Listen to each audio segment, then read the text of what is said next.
Plastic shredding unit സ്ഥാപിക്കുന്നതിനെന്ന പേരിൽ Kothamangalam block panchayat 5 വർഷം മുമ്പ് വാങ്ങിയ 1 ഏക്കർ സ്ഥലം കാട് പിടിച്ച നിലയിൽ. സ്ഥലം വാങ്ങലും നടപടികളും ഏറെ വിവാദങ്ങൾ സൃഷ്ടിക്കുകയും സംഭവത്തിൽ അഴിമതി നടന്നുവെന്നുള്ള ആരോപണവും അന്ന് ഉയർന്നു വന്നിരുന്നു. പിണ്ടിമന പഞ്ചായത്തിലെ ആലുംചുവടിന് സമീപത്തായാണ് കോതമംഗലം ബ്ലോക്ക് പഞ്ചായത്തിന് 1 ഏക്കർ സ്ഥലമുള്ളത്. പ്ലാസ്റ്റിക് ഷ്രെഡിംഗ് യൂണിറ്റ് സ്ഥാപിക്കുന്നതിനായി 5 വർഷം മുൻപാണ് ഇത് വിലയ്ക്ക് വാങ്ങിയത്. എന്നാൽ പ്രദേശവാസികളുടെ എതിർപ്പ് മൂലം യൂണിറ്റ് സ്ഥാപിക്കാൻ കഴിഞ്ഞില്ല. പിന്നീട് ലൈഫ് മിഷൻ ഭവന പദ്ധതി പ്രകാരം ഇതിൽ ഭവനരഹിതർക്കായി ഫ്ളാറ്റ് നിർമ്മിക്കുമെന്ന് പ്രഖ്യാപനം നടത്തിയെങ്കിലും നടപടിയും ഉണ്ടായില്ല. നിലവിൽ കാടുപിടിച്ച് അനാഥമായ നിലയിലാണ് ഈ സ്ഥലം. ബ്ലോക്ക് പഞ്ചായത്തിന്റെ ലക്ഷക്കണക്കിന് രൂപയാണ് ഇവിടെ പാഴായി കിടക്കുന്നത്. സ്ഥലം വാങ്ങൽ നടപടികൾ ഉൾപ്പെടെ വലിയ വിവാദമാണ് അന്ന് സൃഷ്ടിച്ചത്.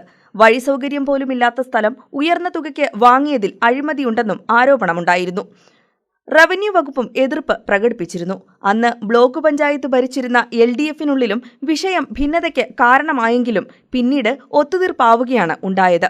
വർഷങ്ങൾ കടന്നുപോയപ്പോൾ വിവാദം കെട്ടടങ്ങി. ബ്ലോക്ക് പഞ്ചായത്തിൽ ഭരണമാറ്റമുണ്ടായി. ഇതോടെ ലക്ഷങ്ങൾ മുടക്കി വാങ്ങിയ സ്ഥലത്തെക്കുറിച്ച് അധികൃതർ മനഃപൂർവ്വം മറന്ന മട്ടാണ്. News desk KCV news.